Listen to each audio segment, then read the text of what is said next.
हाँ जी दोस्तों, तो देखते हैं व्हाट और कांस्टेंट टाइप्स ऑफ कांस्टेंट क्या होते हैं। उसके बाद में हैश डिफाइन और कॉन्स्ट का हम लोग डिफरेंस देखेंगे और इसका एक प्रोग्राम भी देखेंगे। तो चलिए समझते हैं कि कांस्टेंट क्या होता है।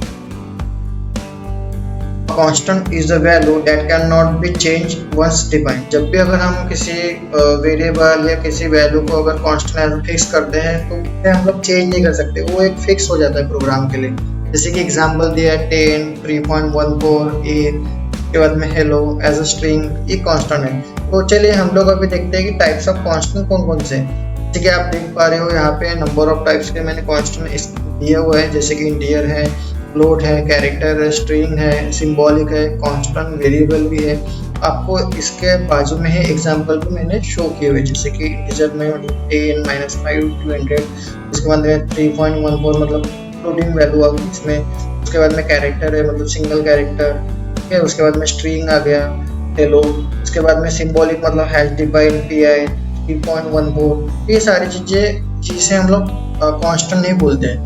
तो चलिए अभी हम लोग समझेंगे कि हैश डिफाइन क्या होता है और कांस्ट क्या होता है, और उसका एक हम लोग प्रोग्राम में देखेंगे। जैसे कि मैंने यहाँ पे सिंटैक्स वगैरह सारी चीज दी हुई है। तो हम लोग थियोरेटिकल समझते हैं कि हैश डिफाइन एक प्री प्रोसेसर डायरेक्टिव होती है। यह कंपाइल होने से पहले कोड में टेक्स्ट रिप्लेस करता है और इसमें डेटा टाइप नहीं होता है।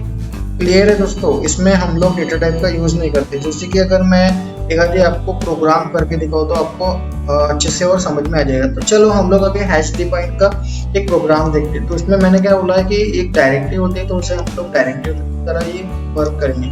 तो चलिए अभी हम लोग नया बना लेते हैं। लोग अभी एक फाइल क्रिएट करते हैं, जैसे कि मैं करता हूँ demo2.c, और उसमें हम लोग कोड लिखेंगे हमारा हैश डिफाइन का।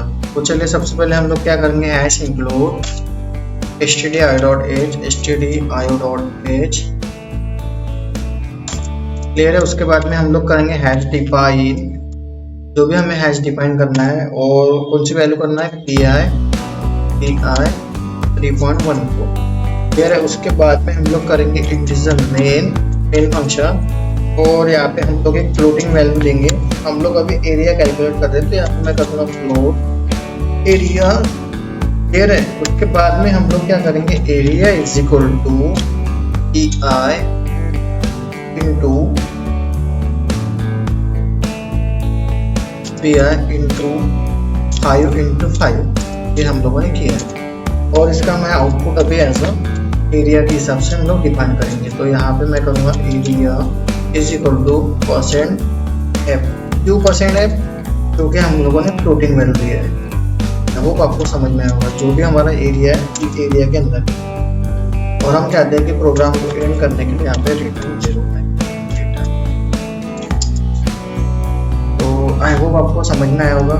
हैश डिफाइन का कोड हम लोग इस टाइप से लिखते हैं, hash define PI is equal to 3.14, उसके बाद प्रिंटफ लिया है और सारी चीज़ें। तो चलो अभी मैं क्या करूँगा, demo2 को एज अ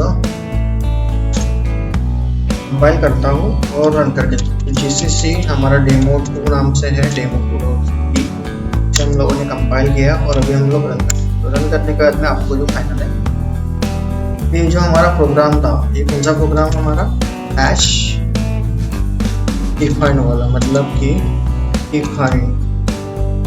अब देखेंगे हम लोग कांस्टेंट क्या होता है। तो कांस्टेंट हमारा एक कीवर्ड होता है, यह टाइप वेरिएबल बनाता है, उसकी वैल्यू प्रोग्राम में चेंज नहीं की जा सकती और इसको लिखने का एक अलग होता है। तो अभी हम लोग कांस्टेंट वाला प्रोग्राम लिखेंगे। चलो अभी हम लोग कांस्टेंट का भी देख ही लेते हैं। तो चलो यहाँ पे हम लोग अभी करने वाले हैं कांस्ट, ठीक है। सेम प्रोग्राम में लिखूंगा लेकिन इसे कांस्ट के हिसाब से। तो यहाँ पे सबसे पहले हम लोग करेंगे हैश इंक्लूड stdio.h, उसके बाद में हम लोग करेंगे इंटीजर मेन, और साथ ही हम लोग क्या करेंगे, यहाँ पे एक कांस्ट कीवर्ड का यूज करेंगे और इसे हम लोग करेंगे फ्लोट।